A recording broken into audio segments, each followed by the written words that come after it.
I was sitting at a long dinner table covered in white linen and crystal glasses, surrounded by people who barely knew my name. Candles flickered, someone was laughing, the smell of expensive food filled the room. And then my stepdaughter, the little girl I had carried on my shoulders when she was 5 years old, whose school fees I had worked double shifts to pay, whose college application I had helped her fill out at 2 in the morning, pointed at me from across the table and laughed. Not a warm laugh, not the kind that says I love this man, the kind that says he doesn't really belong here. Everyone, she said, loud enough for the whole table to hear, this is my stepdad, just a poor handyman, don't mind him. The table went quiet for exactly 1 second, and then they all smiled politely and looked away, all except one woman, the groom's mother.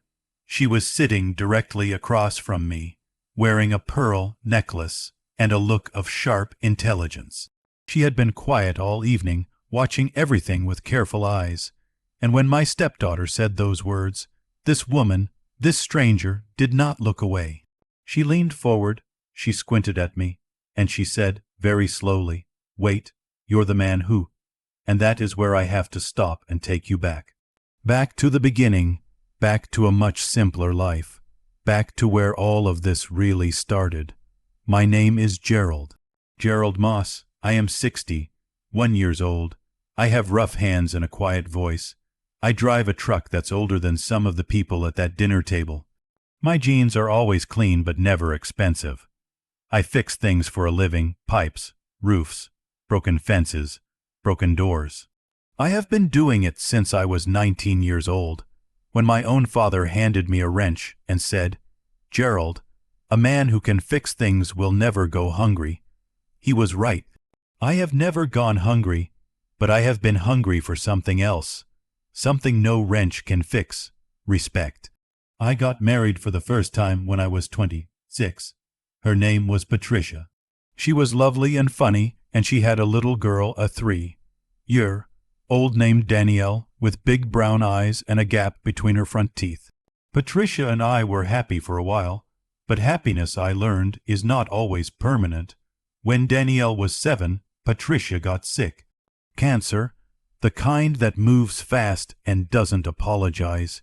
She was gone within 8 months, and I was left with a 7-year-old who called me Gerald instead of Dad, who cried every night for a mother who wasn't coming back, and who I loved with every broken piece of my heart.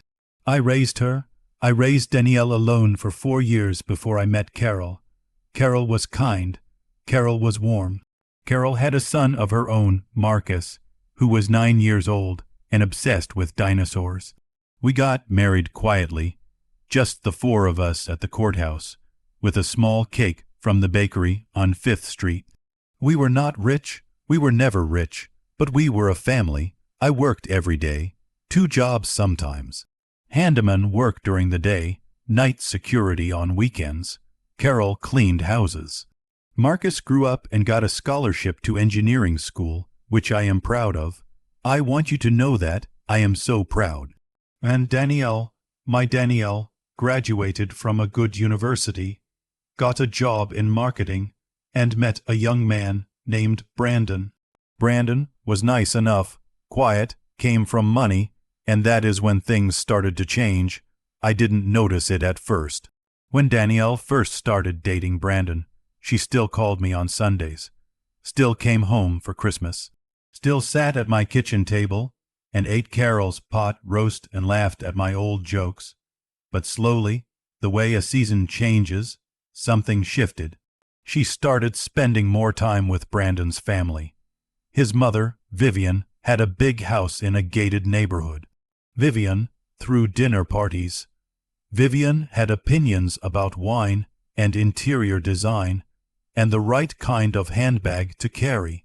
And Vivien, I would come to learn, had very strong opinions about what kind of people were worthy of being in her family. The first time I met Vivien was at a birthday party for Brandon. She shook my hand and smiled and asked what I did for a living. "I'm a handyman," I said. "Plumbing, roofing, general repairs." I run my own small business."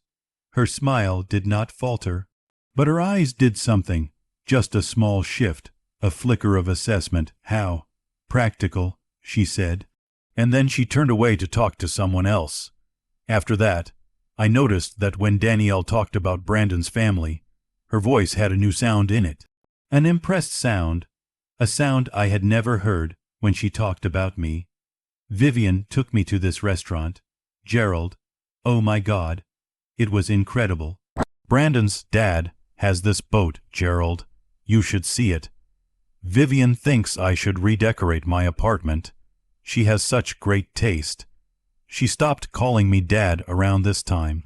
She had never called me Dad very much anyway. I understood that, and it never fully stopped hurting, but I understood it. I was not her biological father. Her biological father had died when she was a baby, before I ever came into the picture. I was the man who stepped in. I was Gerald, but I had always hoped that meant something. The engagement was announced on a Tuesday evening. Danielle called me, not to share the joy first, but third. She had called Carol first, then her college roommate, then me. "Gerald," she said, "Brandon proposed. We're engaged." "Oh, sweetheart," I said, "that is wonderful news," and I meant it. I truly meant it. The engagement dinner was Vivien's idea, of course. It was held at a restaurant called Claret, which I had to look up online to find out that the tasting menu cost $240 per person. I wore my best button-down shirt. Carol wore the blue dress she'd bought for Marcus's graduation. We drove 40 minutes across town and used a parking garage that charged $18 an hour. When we walked in, Danielle was already there with Brandon and Vivien's husband Richard, and Brandon's older sister Tara, and Tara's husband, whose name I immediately forgot, and several other relatives whose connection to the family I never quite worked out. There were also 2 of Danielle's friends from work. Carol and I were seated near the end of the table, not at the far end, not quite that obvious, but not near the center where Brandon and Danielle sat, glowing with happiness, accepting toasts and congratulations. The dinner started. The food was extraordinary. I will give Vivien that. The bread alone probably cost more than my lunch on a normal day. I ate carefully and quietly, and smiled whenever someone spoke to me, which was not often. Carol leaned over and squeezed my hand under the table. She knew. She always knew. Vivien held court at the center of the table, telling a story about the trip she and Richard had taken to Florence, and how the proposal almost happened there, and how romantic the setting would have been. She was charming, genuinely charming. I could see why Danielle admired her. Then one of Brandon's aunts, looked down the table at me and asked pleasantly, "And how do you know the happy couple?" Before I could answer, Danielle looked up from across the table. She was smiling, the kind of smile I would spend the next 3 weeks trying to understand. "Oh," she said loudly, with a little laugh in her voice, "that's my stepdad, Gerald.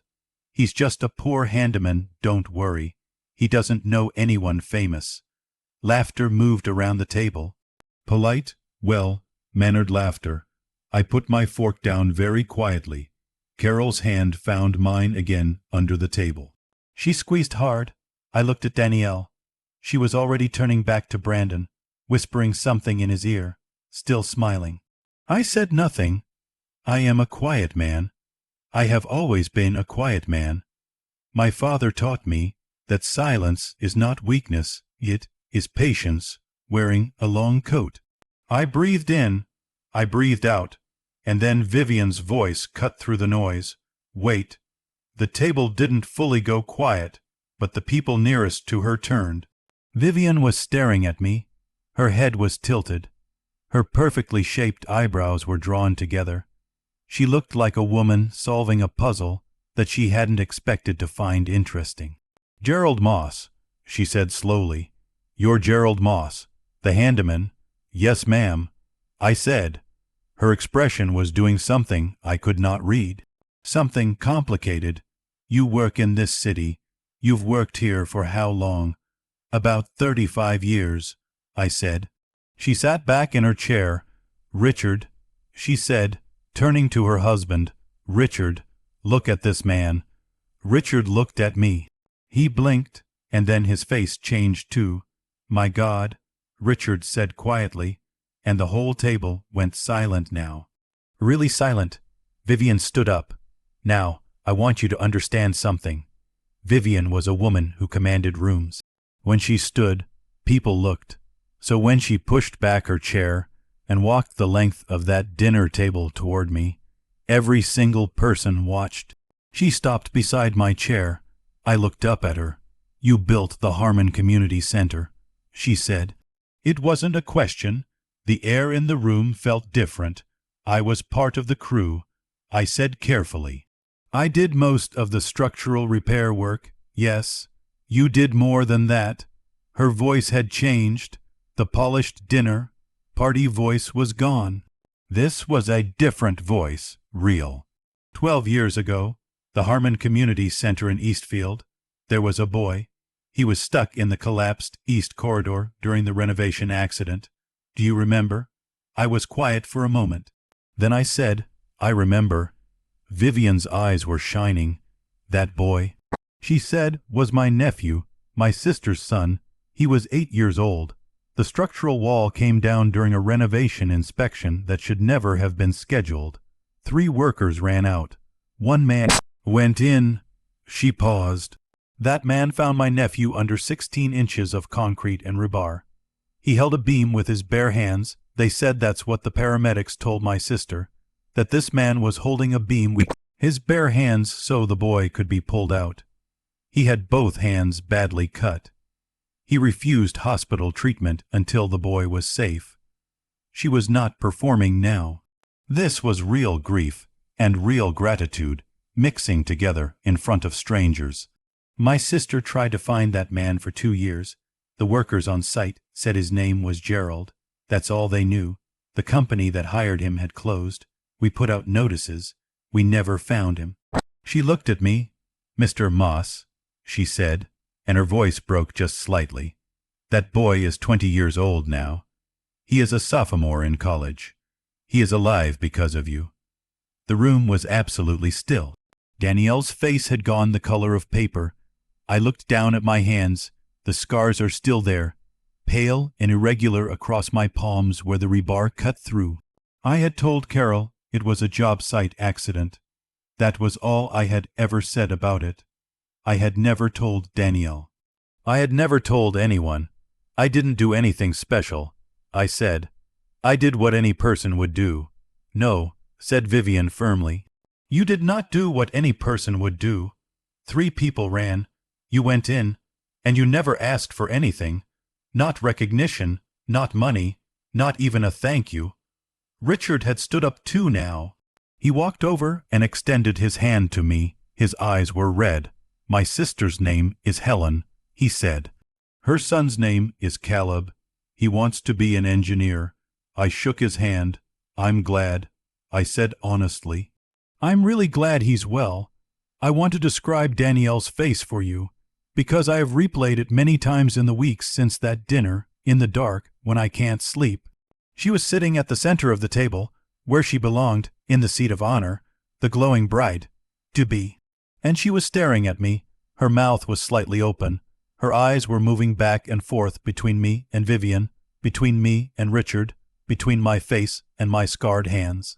She looked like someone who had been handed a picture of a house, and then learned it was actually a cathedral. Brandon reached over and put his hand over hers. He looked at me with a quiet kind of awe. Tara, Brandon's sister, who had barely acknowledged me all evening, turned to her husband and whispered something. He nodded slowly. The aunt who had asked how I knew the couple was pressing her hand to her mouth. Carol was crying. She is not a woman who cries easily, but she was crying. She knew about the accident, not all of it, but enough. She knew about the hands. She had cleaned those wounds herself with a steady hand and a terrified heart, not knowing how bad it had been until she saw them, and I had told her not to worry, that it looked worse than it was. It had not looked worse than it was. Vivien sat back down beside me. She looked at Danielle. "Your stepfather," she said, and there was something very quiet and deliberate in her voice, "is not just a handyman." Danielle opened her mouth, then closed it. There are things I could have said at that table. I could have reminded Danielle that I was the one who sat beside her bed for 3 nights when she had pneumonia at age 9, soaking cloth in cold water and pressing it to her forehead while she burned with fever. I could have mentioned the time she was 16 and called me at midnight from a party gone wrong, crying, and I drove 40 minutes in the rain without a single question. Just, "Tell me the address, I'm coming." I could have talked about the 2 jobs I worked to make sure she had a proper prom dress, the overtime I pulled so she could afford her first apartment, the afternoon I spent helping her assemble furniture in that apartment, on my knees on the floor with instructions I couldn't fully read, making her laugh by getting the shelf backwards. I could have said, "I have been your father in every way a man can be a father without sharing blood. And you just introduced me as a punchline." I said none of it, because I am Gerald Moss, and I am a quiet man. And also, if I am being honest, because I was not sure I trusted my own voice in that moment. Carol and I left shortly after dessert. We said our goodbyes. I shook hands with Richard again. Vivien hugged me, which surprised me, and said very quietly in my ear, "I'm going to tell Helen. She will want to reach out." I nodded. Danielle walked us to the door of the restaurant. She was very quiet. She kept starting sentences and then stopping them. "Gerald, I didn't. Gerald, I just meant. It was just a joke. I didn't. Danielle," I said, very gently. "It's okay. I know. I did know. That was the painful part. I knew exactly what she had meant. I had known it for a long time, had watched it settle into her manner like sediment in still water. The slight embarrassment. The quiet apologies for my existence in rooms that felt too fine for me. She had wanted to be something new, something polished and impressive, and I, with my calloused hands and my old truck and my jeans and my simple English, I made that harder. I understood it. I even forgave it. But forgiveness does not mean it didn't hurt. Carol and I drove home in silence for about 20 minutes. Then she said, "You should have let me say something." "No," I said. "Gerald?" "No, Carol. It wasn't the time or the place, and it wasn't about winning." She was quiet for a moment. "She's going to call you tomorrow," she said. "She's going to cry." "I know. What are you going to say?" I thought about it for a long time. "I'm going to say I love her," I said. "What else is there to say?" Carol reached over and took my hand. My scarred, ugly, working man's hand. She held it the rest of the way home. Danielle called at 7:15 the next morning. She had clearly been awake for a long time. Her voice had the rough, stripped-down quality of someone who has been crying through the night. "Gerald," she said. "Hey, sweetheart," I said, and then she was crying, really crying, the way she cried as a child, ugly and honest and uncontrolled. I sat down in my kitchen with my coffee and I listened. She talked for a long time. She talked about how she had felt growing up, being poor in a town where people were not poor, how she had learned to minimize things she was ashamed of before other people could make fun of them, how she had laughed off difficult things her whole life, the second-hand clothes, the small apartment, the beat-up car, because if you laughed first, no one else could laugh at you. "And I did that to you," she said. "I laughed first, before anyone else could. I made you the joke before they could make you the joke. And Gerald, I'm so sorry. I didn't even realize I was doing it until it was already done." I let the silence sit for a moment. "I know," I said. "You knew all along." "I knew for about 2 years," I said. "I just kept hoping you'd figure it out on your own." She made a small sound like something breaking. "Why didn't you say anything?" she asked. "Why didn't you tell me? I would have—" "What would you have done, Danielle?" She didn't answer. "You would have felt guilty," I said. "And guilt is uncomfortable. And when people are uncomfortable, they pull away, and I didn't want you to pull away. I just wanted you to stay close enough that eventually you'd see me clearly again. The way you used to, the way I used to, she repeated softly, when you were 10 years old. I said, you told your teacher that your dad could fix anything. Do you remember that? A pause. Mrs. Kowalski's class, she said, 5th grade. She asked what our parents did. You didn't say stepdad. You didn't say poor Handyman. You said, my dad can fix anything in the whole world. Your teacher told me at parent-teacher night. I didn't say anything. I just went out the parking lot and sat in the truck for a while. She was crying again. I want to be that man again. I said, not because I need the title, but because the little girl who said that I miss her. That evening, Marcus came over for dinner.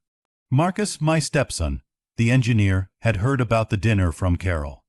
He sat across from me at the kitchen table, with a very serious expression on his face. Why didn't you ever tell us, he asked, about the boy, about what you did? It wasn't a story, I said. It was just a moment. You held up a concrete beam, Dad, with your hands. He called me Dad. He has always called me Dad. I looked at my plate. I did what I had to do. I said, the boy could have died, but he didn't. Marcus shook his head. You are the most frustrating person I have ever loved, he said. Carol laughed from the stove. Welcome to my life, she said. We ate together that evening, the three of us, and Danielle called partway through dinner, and I put her on speaker, and she talked to Marcus while I finished my meal, and it was imperfect and tender and human, the way real families always are. 3 weeks after the engagement dinner, I received a letter, handwritten on good stationery, from a woman named Helen Marsh. She wrote, for 12 years I have wanted to find you and say thank you. I have wanted my son to know the name of the man who saved his life. But more than that, I wanted you to know that Caleb is wonderful. He is kind and smart, and he has never taken a single day for granted. He volunteers on Saturdays at the community center in our neighborhood. He wants to build things. He says, and I want you to know, he says this often, that someone once showed him that courage is just ordinary love that refuses to leave. I read that letter 4 times.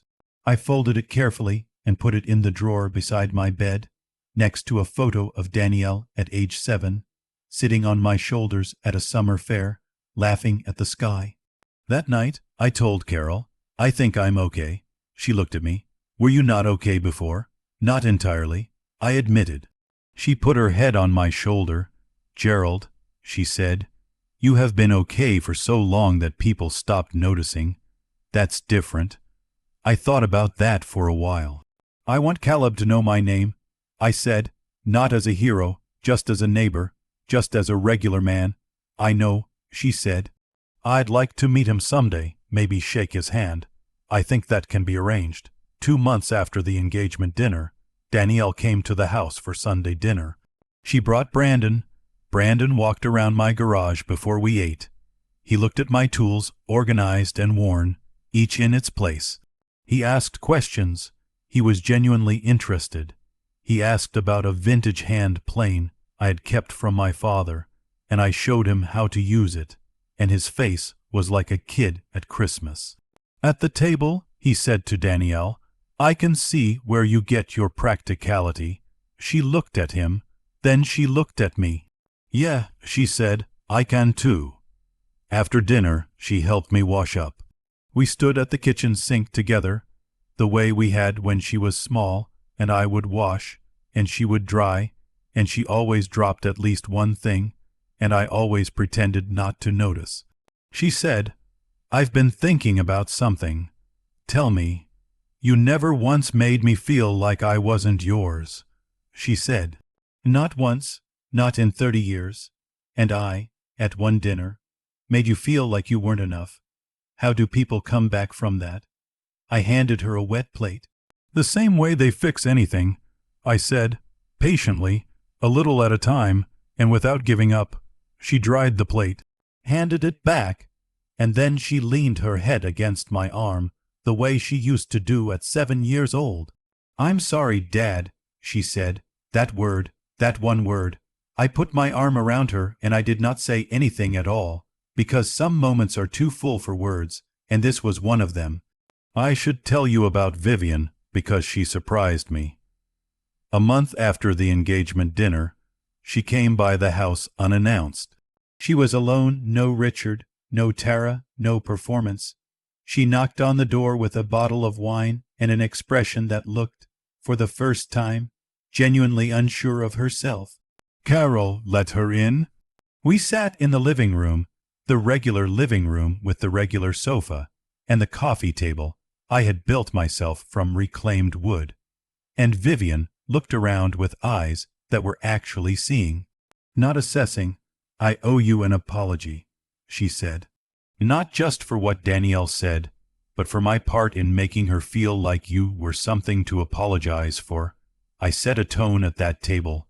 I set a tone every time I made her feel like money was the measure of a person, and she absorbed it, and then she used it. I poured 3 glasses of the wine she'd brought. You didn't know me," I said. "No," she said, "but I judged you, and I'm old enough to know better." We talked for 2 hours.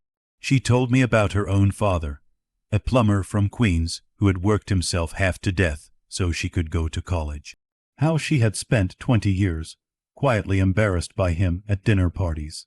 How he had died of a heart attack on a job site at 64, and how she had never, not once, told him clearly that she was proud of him.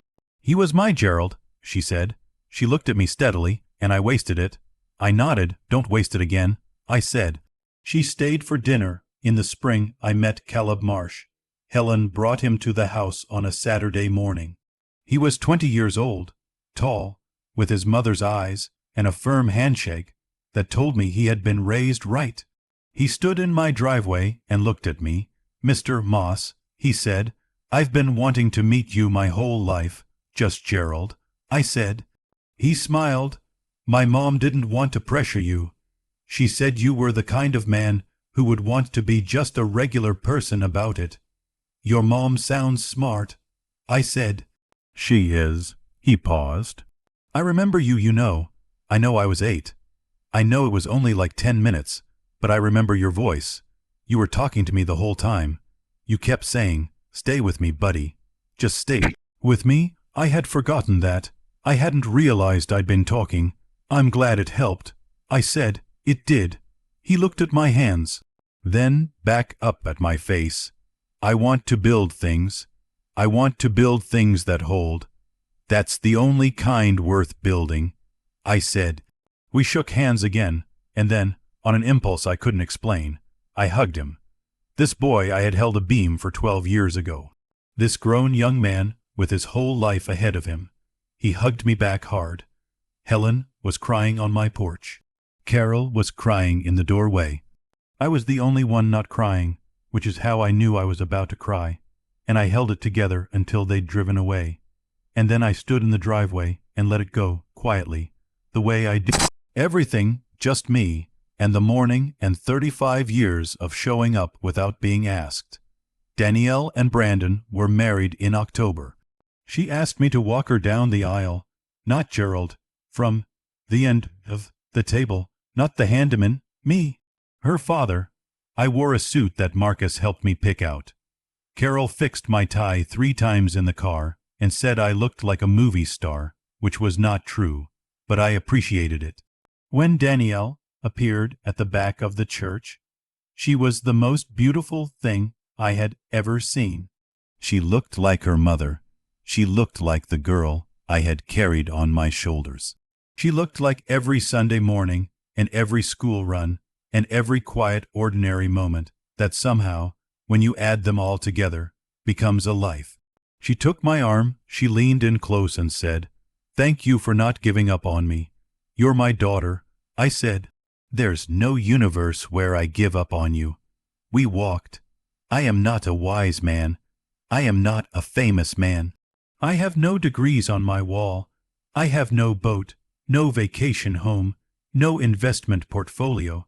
I have rough hands and a quiet voice and a truck that needs a new muffler. But I have this. I have a stepdaughter who calls me dad. I have a stepson who calls me dad.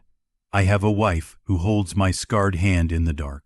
I have a letter from a woman named Helen, and I have the knowledge, quiet, steady, unshakable, that I have spent my whole life building things that hold. Not just walls and roofs and pipes. People. The lesson I want to leave you with is not complicated. It is this: the person you dismiss might be the person who already saved your family. The person you laugh at might be the one who held up the beam. The person at the end of the table might be the most important person in the room, and they will never tell you, because people like that don't need to. Respect is not earned by what a person owns. It is earned by what a person does when no one is watching. When the wall comes down and everyone runs, some people run too, and some people go in. Watch carefully who goes in. Love those people fiercely. And if you are lucky enough to have one in your family, at your table, in your life, quietly fixing everything without ever being asked, please, don't wait for a dinner party to see them clearly. See them now, while there's still time to say thank you, while there's still time to say, I'm proud of you, while there's still time to say the word they have been waiting patiently for years to hear. Say it today.